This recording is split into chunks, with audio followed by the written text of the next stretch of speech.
조금 더 구체적으로 종교개혁 시대 때 세 번째 과제였던 공동체, 특별히 교회의 회복, 여러 가지 그 대안들이 등장했다라고 이미 말씀을 드렸는데요.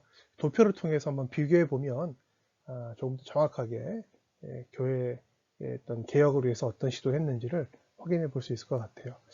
기존의 이제 제도는 당연히 로마 카톨릭이었겠죠. 말씀드렸습니다.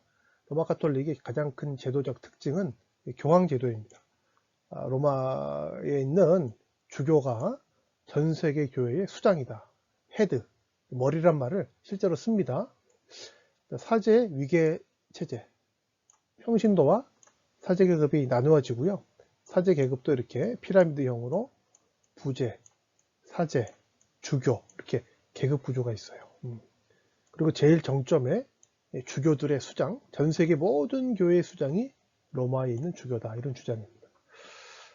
중요한 그 제도적 결정뿐 아니라 교리도 교황이 결정하는 것으로 주장하고 있고요.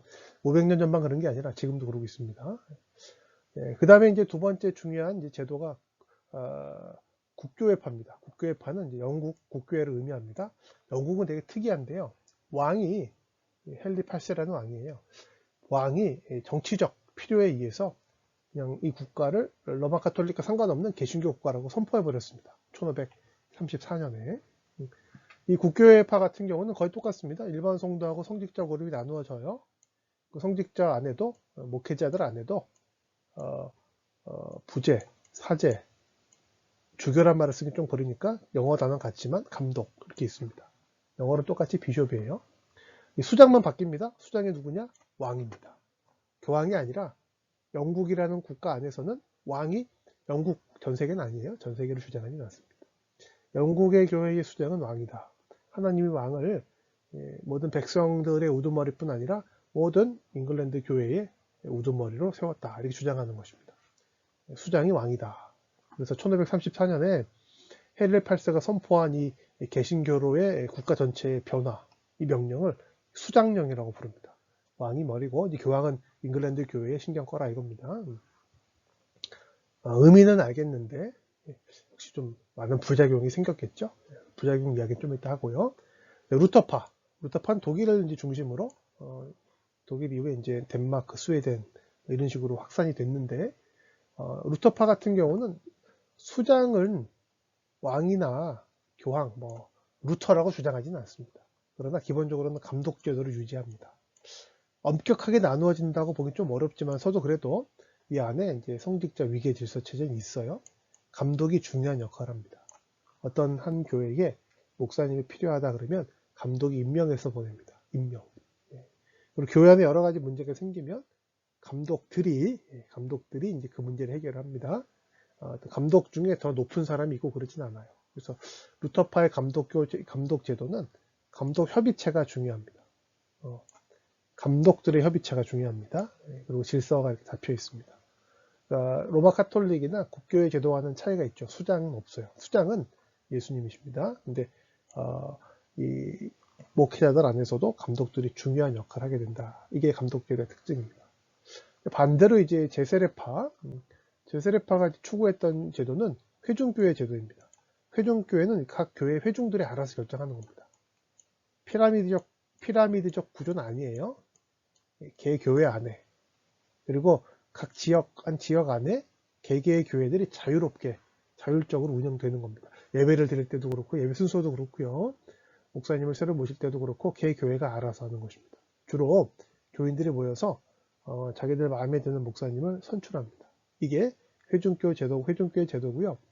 각각의 어떤 교회에서 여러 가지 문제들이 발생하면 그 교회에서 알아서 해결해야 됩니다. 옆에 있는 교회들을 좀 도와줄 수 있지만 그것은 원칙적으로 간섭이기 때문에 허락되지 않습니다. 개교회주의 성격이 좀 강합니다. 상당히 좀 민주적일 수도 있고 좋은데요. 실제로 이제 15세기, 16세기, 17세기 제세례파나 회중교회 제도를 채택했던 여러 교회들 안에는 적지 않은 혼란과 어려움이 발생을 했습니다. 사소한 어려움은 모르겠는데 예를 들면 잘못된 이단 사상이 등장했을 때 이 관리를 잘 못하는 이런 모습들이 등장하기도 했습니다. 다 물론 제도라는 게 한계가 있는 것인데 이런 한계들이 나타났겠죠. 자, 근데 이 종교개혁 시대 때 개혁파 교회들, 루터파가 아니라 개혁파, 칼빈파가 아닙니다. 개혁파 교회들은 많은 경우에 대의제도와 법치를 중요한 특징으로 하는 장로교 제도를 채택을 했습니다. 장로교 제도는 이런 위계 질서 같은 거 인정하지 않습니다. 그리고 각각의 교회들의 자율성과 어떤 상호 평등성을 많이 강조합니다. 예. 평신도란 말은 우리 개혁교회 내지 장로교회에서 잘 쓰지 않습니다. 평신도는 없어요. 다 같은 성도인데 주어진 역할에 따라서 직분이 다른 것입니다. 그래서 함께 협력하여 대의제도죠. 교회를 이제 함께 운영해 갈 수 있도록 하는 그런 방식을 채택을 하고요. 각 개교회들 사이의 관계도 다 자율적입니다. 옆에 교회 예배 순서 간섭하거나 목사님 이 사람을 목사로 해라 이렇게 명령하거나 임명하지 않습니다. 그러나 이 각 교회들이 함께 대의제도로 구성해 놓은 상위 7위기구 노회 아니면 노회들의 상위 7위기구인 대회와 총회의 7위권을 인정합니다. 7위권 뭐죠? 평소에는 괜찮은데요. 문제가 발생했을 때 노회의 각 교회 대표들이 대의로 구성해 놓은 노회가 이 문제를 해결할 수 있는 권한을 갖고 있습니다. 특별히 뭐 문제라고 보기는 어렵지만 목사님이 공석이 됐어요. 목사님 필요해요? 그러면 일방적으로 노회에서 임명하지 않습니다. 아니면 성도들이 알아서 오디션 해가지고 선출하지 않습니다. 어떡하죠? 노회에서 상위 7위기구인 노회에서 잘 훈련하고 선발한 분을 보내면 성도들이 그분들 중에 선택하는 것입니다. 청빙이라고 그렇게 부르죠. 아닌데요. 우린 그렇게 안 했는데요. 그렇게 한 겁니다. 절차상 이제 조금 어느 과정이 더 두드러져서 그러긴 한데요. 교인들이 각 교회에서 자기들 마음대로 누구를 선출할 수는 없어요. 우리 교단 같은 경우는 우리 총신대학교 신학대원을 졸업한 분에 한해서 그분들이 우리 총회가 훈련하고 준비한 목사 후보들이거든요. 이미 안수받은 분도 있지만 그분들 안에서 후보들이 있어서 교회에서 일방적으로 이제 임명받는 건 아니고요. 그분들 중에서 이제 설교를 듣고 교인들이 보고 모시는 것입니다. 선발했다, 선출했다 좋은 표현 아니에요. 하나님의 뜻에 따라 잘 분별해서 초빙하는 것입니다. 왜 이런 절차를 거칠까요? 우리 장로교회는 아까 말씀드렸죠. 교황제도가 됐든 감독교회가 됐든 국가교회 제도가 됐든 이런 임명 방식으로 일이 이루어졌을 때 사람들의 생각이 예수님의 뜻보다 앞서게 되는 경우, 독재적인 경우가 많이 발생했다고 봤기 때문에 그렇습니다. 반대로 제사례판 회중교회 같이 각 교회 회중들이 알아서 결정하게 되는 것도 민주적이어서 좋다 이런 생각할 수 있지만 이 민주적이라고 하는 게 왔다 갔다 하는 거거든요. 사람들의 생각이 사람들의 선호에 따라서 목사님을 모시고 교회를 이끌어가고 이제 운영하는 제일 중요한 기준은 교회 통치자이신 예수님의 뜻입니다. 예수님의 뜻이 어떻게 드러나느냐? 말씀을 통해 드러나죠. 말씀을 통해 드러나는 그분의 뜻을 그래도 더 잘 신중하게 확인할 수 있는 방식으로 선택한 것이 청빙이라는 방식입니다.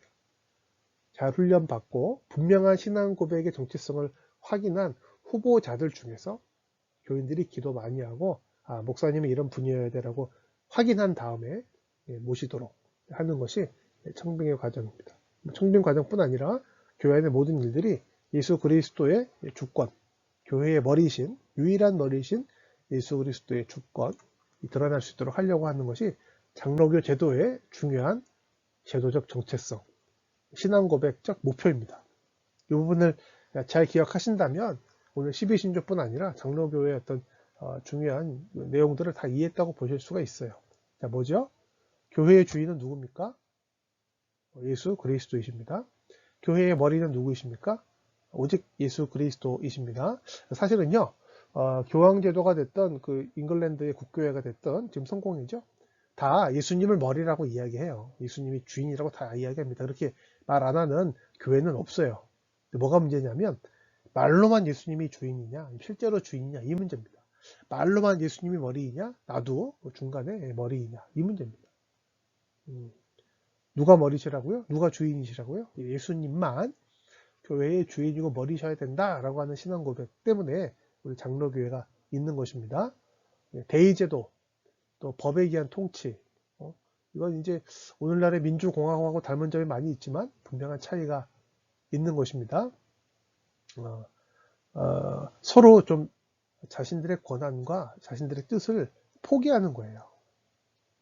이게 장로교의 중요한 정치 원리입니다. 왜요? 그래야 내 생각과 내 주장을 내려놓고 포기할 줄 알아야 예수님의 뜻이 그래도 더 드러나기 때문입니다. 장로교회의 법은요, 제어하는 법입니다. 자아를 실현하는 법이 아니고 교회의 효율성을 추구하는 그런 법이 아니라 어떻게 해서든지 말씀에 순종하기 위해서 교회의 목회자가 됐든 일반 성도가 됐든 뭐가 됐든 제어하고 제한하는 것이 법입니다. 법이 원래 그런 거죠. 제한하고 제한함으로써 제어하고 제한함으로써 교회의 통치자이신 예수님의 말씀이 드러나게 하려고 하는 것입니다. 이 원리를 좀 잘 기억하면 좋겠습니다. 자, 이러한 그 종교개혁 시대 때 장로교의 신학적 원리를 성경에서 회복하려고 했던 대표적인 인물 2명이 있습니다. 물론 더 많이 있지만 첫 번째 인물은 이제 존 칼빈입니다. 1509년에 태어나서 1564년까지 활동했던 프랑스의 종교개혁자. 프랑스에서 태어났는데요. 자기 나라에서는 사실 핍박이 많고 어려움이 많아서 프랑스와 탁 붙어있는 스위스의 도시 제네바에서 주로 활동을 했죠. 제네바에서 그야말로 제네바의 교회를 장로교 제도의 원리에 따라서 개혁하려고 했습니다. 회복시키려고 했습니다. 뭐죠? 제네바는요, 왕이 통치하거나 뭐 어떤 귀족이 통치하는 그런 도시는 아니었어요. 자유도시였습니다. 그 당시 인구가 한 10,000명 되는 도시였는데, 그 시민들이 뽑은 의원들이 의회를 구성해서 시를 통치하고 있었어요. 이런 상황 때문에 더욱더 장로교 제도가 잘 적용될 수 있었습니다. 자, 목회자 그룹이 있었어요. 설교하고 또 말씀을 가르치고 예배를 인도하는 목회자 그룹. 중세의 로마 카톨릭처럼 목회자 그룹이 모든 걸 다 하려고 그러지 않았습니다. 시에서 선출한 시의원들, 시의원들 가운데서도 이제 교회 일에 중요한 역할을 할 수 있도록 선출된 사람들이 장로님들이거든요. 장로님들과 칼빈을 비롯한 목회자들이 함께 당회를 구성해서, 당회라고 봐도 좋아요. 구성해서 교회의 여러 가지 문제들을 함께 논의하고 다루려고 그랬습니다. 이게 장로교 제도의 중요한 원리였습니다. 제네바에서 칼빈이 이런 일을 했을 때 쉬웠을까요? 결코 쉽지 않았습니다. 결코 쉽지 않았어요. 왜냐하면 시의회에서 이 장로님들을 교회에다 보내다 보니까 시의회라고 하는 것은 정치기구잖아요. 이 제네바의 여러 가지 정치적 상황이 자꾸 교회 일을 결정하는데 자꾸 끼어들고 개입을 했어요. 그래서 칼빈이 그거 아니다, 그거 아니다 이렇게 얘기를 해도 잘 되지 않았습니다. 상당히 어려움을 겪었어요. 횟수로는 15년 어려움이 있었지만 왜 칼빈은 굽히지 않고 이 제도를 제네바에 정착시키기 위해서 애를 썼습니다. 그 이유가 뭘까요? 그분의 신앙 고백 때문이었습니다. 정치적인 타협이 아니라 예수 그리스도의 주권을 드러내려고 했던 본인의 신앙 고백에 따라서 이런 노력을 계속했던 것입니다. 존 녹스는 제네바가 한 도시 차원에서의 장로교 제도였다면 스코틀랜드라고 하는 국가 전체에서 장로교 제도를 실현하려고 했던 인물입니다. 이분들이 무슨 얘기를 했는지를 들어보면 어떤 신앙 고백에서 장로교 제도가 도시 차원에서 그 다음에 국가 차원에서 이루어졌는지를 확인해 볼 수가 있겠습니다. 네, 칼빈이 교회에 대해서 어떤 얘기 했는지를 한번 읽어볼게요. 자, 주님은 자기 교회가 직제에 의해서 통치되기를 원하셨다. 일단 그 무교회주의 내지는 그 제세례파의 혼란에 대해서 거부하는 입장입니다. 그런데 오직 주님만이 교회를 다스리시고 지배하시며 또한 감독하시고 높이 계시다. 이게 되게 중요합니다. 앞부분은 이제 그 제세례파에 대한 반대고요. 뒷부분은 로마 교황제도에 대한 반대라고 볼 수 있겠죠. 이 통치권은 오직 그의 말씀으로서 행사되고 처리되어야 한다. 되게 중요한 장로교의 원리입니다. 교회는 어떻게 운영되고 통치되어야 되냐면요. 예수 그리스도의 말씀으로, 종교개혁의 중요한 원리이기도 하죠. 개혁, 말씀으로 돌아가는 것이죠. 자, 그럼에도 불구하고 주님은 우리 가운데 거하시지만, 그죠?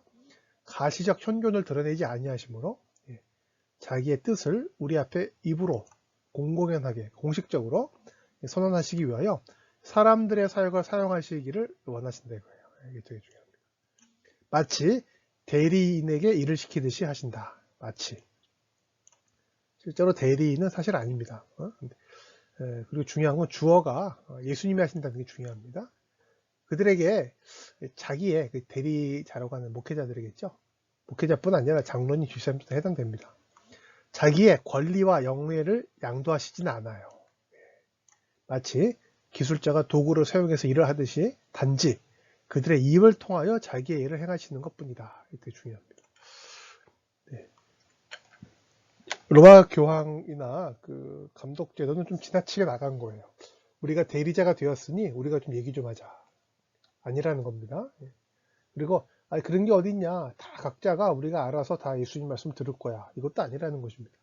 예수님께서는 직분 제도를 통해서 교회를 다스리시는데요. 특별히 사람들의 사역을 통해서 하시는데 구별된 또 잘 훈련된 사역자들을 통하여서 그들의 입으로 자신의 뜻을 나타내신다는 겁니다. 그러나 중요한 건 그들에게 머리로서의 그리스도의 권리와 영예를 양도하시는 것은 아니고 기술자가 도구를 사용해서 일을 하시는 것처럼 하는 것이다. 기독교 강요 4권 3장 1장에서 칼빈이 한 이야기입니다. 자, 이렇게 우리가 목회자뿐 아니라 교회의 모든 직분자들이 지체로서 예수님이 하시는 일을 섬길 뿐이다 라는 청지기 의식을 갖는다면 어떤 그 차이가 있을까요? 청지기 의식. 청지기 의식의 가장 중요한 덕목은요, 저는 이 말씀 드리고 싶어요. 자랑하는 것입니다. 청지기들은요, 자랑합니다. 뭘 자랑하느냐가 중요한 거죠. 본인을 자랑하지 않습니다. 주인을 자랑하는 것입니다. 네. 뭐 기술자가 도구를 사용해서 일을 한다 이런 칼빈이 이 표현을 썼는데요. 예를 들면 가수가 있어요. 가수가 노래를 부릅니다. 마이크를 잡고. 마이크는 가수의 노래를 전달하는 도구입니다. 좋은 마이크가 사용되면 이 노래가 더 잘 전달될 수 있겠죠? 좋은 겁니다. 마이크는 좋은 마이크가 좋은 겁니다. 그러나 마이크는 노래를 부르는 가수 자신은 아닙니다. 노래를 이제 콘서트를 잘 해가지고 그 가수가 노래를 잘 불렀어요. 콘서트 끝나고 나자 관객들이 막 나와가지고 가수가 사용했던 마이크를 탁 들고서 사진 찍고 마이크에다가 꽃다발 걸어주고 그럼 되겠습니까? 마이크는 도구죠. 노래를 부른 가수가 이제 주인공이 되고 칭찬을 받아야죠. 목회자들뿐 아니라 교회의 우리 직분자 청지기들은요 그런 겁니다. 예수님이 높아지고 자랑될 수 있도록 하는 역할을 하는 것이지 우리가 칭찬받고 우리가 주목받고 우리가 박수 받으면 안 돼요. 그러면 정말로 주객이 전도되는 것입니다. 교회의 사역은 복음을 증거하기 위한 것이지 복음이 교회의 사역을 위한 것이 되면 안 되겠습니다. 교회에서 여러 가지 집회와 행사들을 많이 합니다. 좋습니다. 교회와 집회와 행사들이 성경의 가르침, 즉 예수 그리스도의 복음을 증거하기 위한 도구인 거죠. 예수님의 은혜와 사랑이 교회의 행사와 여러 가지 프로그램을 위한 소재가 되어버리면 안 됩니다. 좀 예민한 이야기인데 되게 중요한 이야기입니다. 로마 카톨릭의 문제는 뭐냐면 예수 그리스도 교회의 머리신 그분을 위한 교회, 그분을 위한 사역, 그분을 위한 사제들이 아니라 교회와 교회 제도와 로마 카톨릭의 시스템을 위한 예수님이 되어버린 거예요. 이게 문제입니다. 오늘날도 우리의 교회와 신앙생활을 돌이켜 봐야 됩니다. 우리가 예수님을 위해 선신하고 있는 건지 예수님이 우리를 위해 선신하시기를 요구하고 있는 건지. 다음은 이제 존 낙스가 스코틀랜드 국가 차원에서 물론 제네바도 중요하지만 제네바는 한 도시였거든요. 국가 전체에서 이 장로교 제도를 세우려고 그랬어요. 특별히 개교회 안에서의 관계 이런 것들이 중요한 과제가 되었습니다. 그러나 배경과 환경은 다르지만 신앙 고백은 동일합니다. 존 낙스가 스코틀랜드에 장로교회를 수립하면서 다른 동료 목사님들하고 신앙 고백을 만들었어요. 바로 스코틀랜드 신앙 고백서입니다. 스코틀랜드 신앙 고백서 20장에서 교회에 대해서 이렇게 이야기합니다. 특별히 이제 개교회의 대의 그 상위 7위기구 총회에 대해서 이렇게 이야기합니다. 제네바는 사실 총회가 존재하지 않았거든요. 총회를 소집하는 이유는 하나님이 전에 주시지 않으신 어떤 법을 만들기 위한 것이 아니다. 설명했습니다. 로마 카톨릭의 어떤 그 독재적 통치를 방지하는 것이죠. 또 우리의 신앙을 위한 새로운 조항들을 만들거나 하나님의 말씀의 권위를 어떤 그 조항에 부여하기 위한 것이 아니다. 신앙 고백이 하나님 말씀이 아닙니다. 또 하나님의 말씀에서 그의 거룩한 뜻에 의해서 이전에 드러나지 않은 어떤 하나님의 말씀이나 말씀의 참된 해석을 만들려고 하는 것은 더더욱 아니다.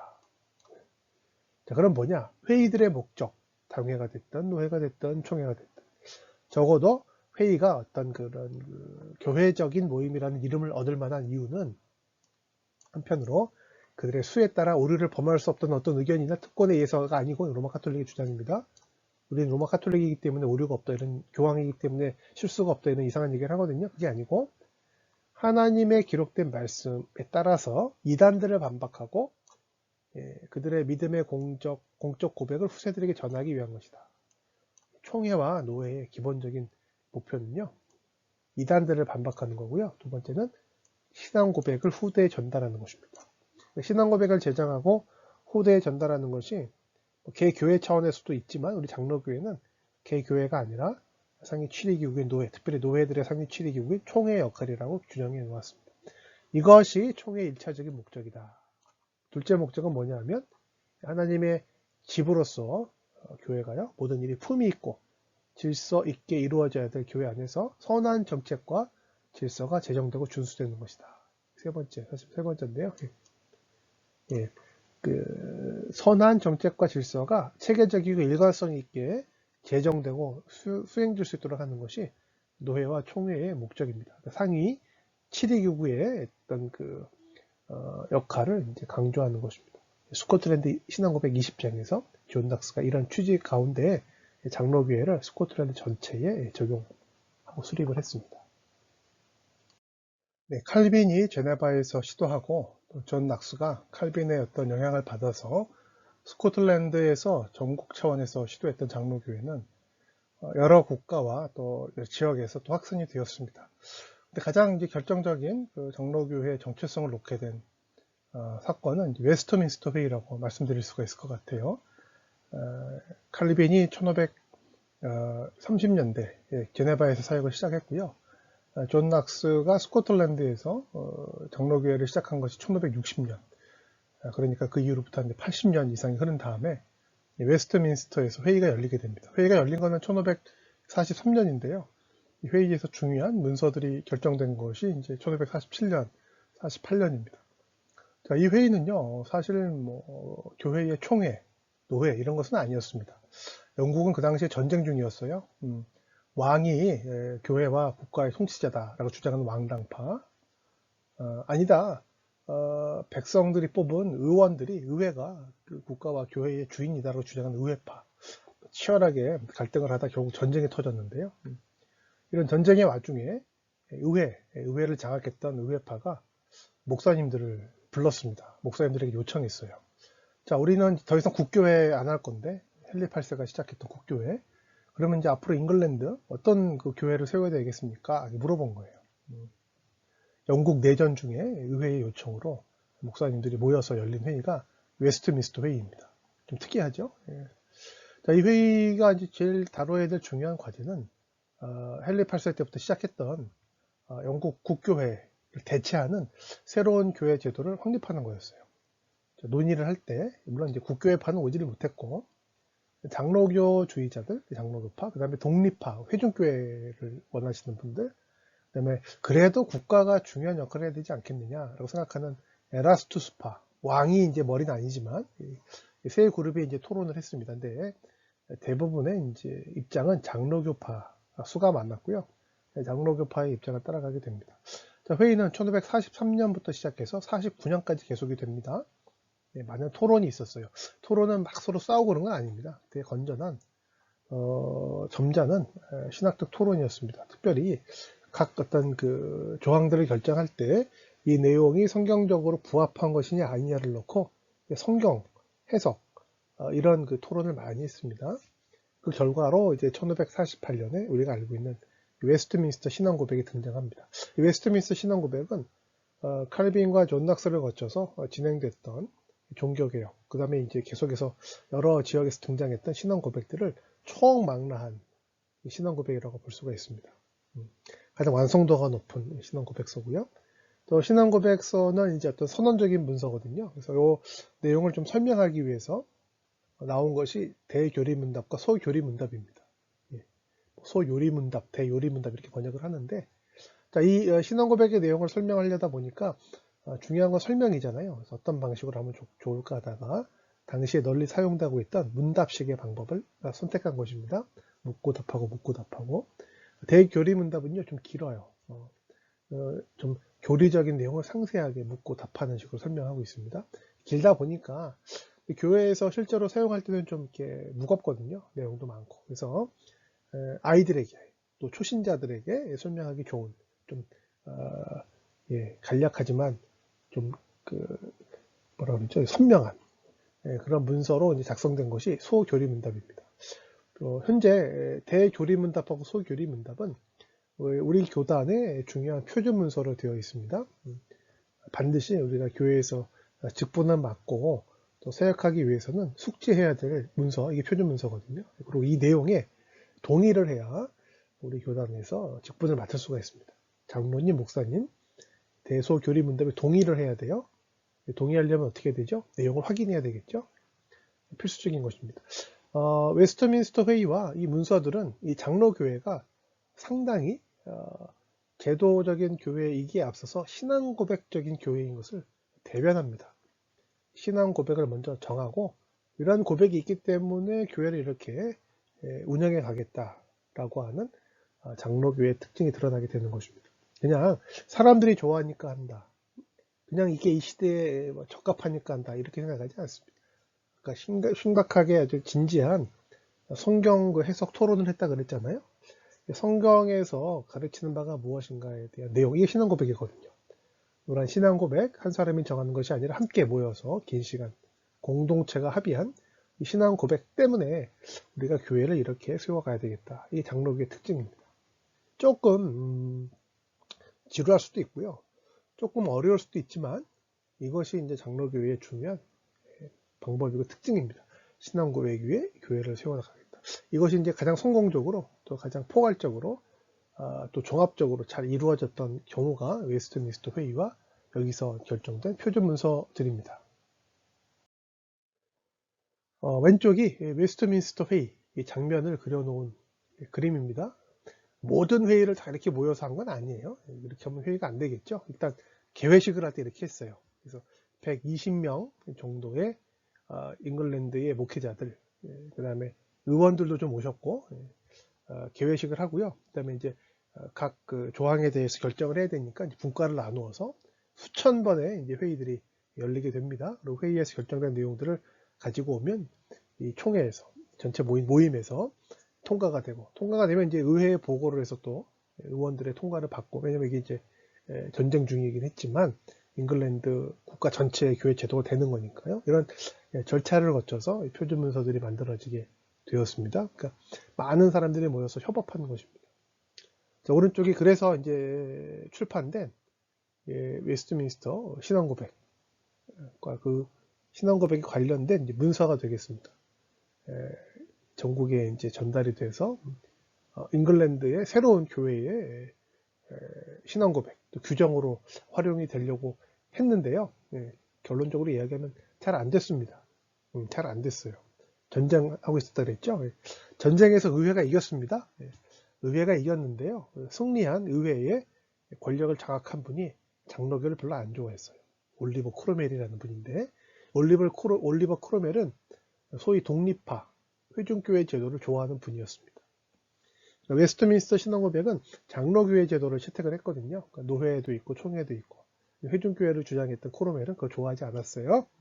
어떻게 얘기했냐면 각각의 교회가 알아서 하는 거고, 다만 내가 호국경이 되어서 모든 교회도 내가 보호해 주겠다, 이렇게 얘기했습니다. 그리고 왕을 죽여버렸어요.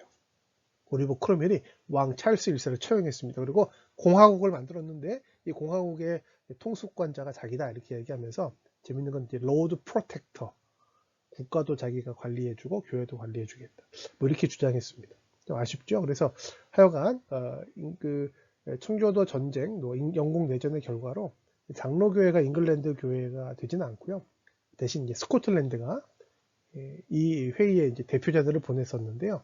스코틀랜드 교회가 이미 장로교회였기 때문에 웨스트민스터의 이 문서들을 완성된 형태의 문서들을 채택하게 됩니다. 그리고 이 스코틀랜드와 또 잉글랜드의 이제 청교도들이 이 문서를 가지고 미국으로 건너가서요. 미국에서 장로교회를 세우고 이 장로교회, 미국 장로교회가 웨스트민스터의 신앙 고백을 표준 문서로 채택을 하고 새로운 땅에서 새로운 장로교회를 세우게 되었습니다. 뭐 하나하나 다 읽어보면 좋긴 하겠는데요. 말씀드렸다시피 우리 개혁교회 내지는 장로교회 역사에서 가장 좀 완성도가 있는 표준 문서가 웨스트민스터 신앙 고백서입니다. 그리고 이 내용들을 이제 설명하는 것이 대교리문답, 소교리문답 되겠습니다. 목차만 좀 그냥 소개하는 것으로. 또 지금 이제 필수 과목으로 웨스트민스터 신앙 고백을 배우고 계시다고 제가 알고 있어요.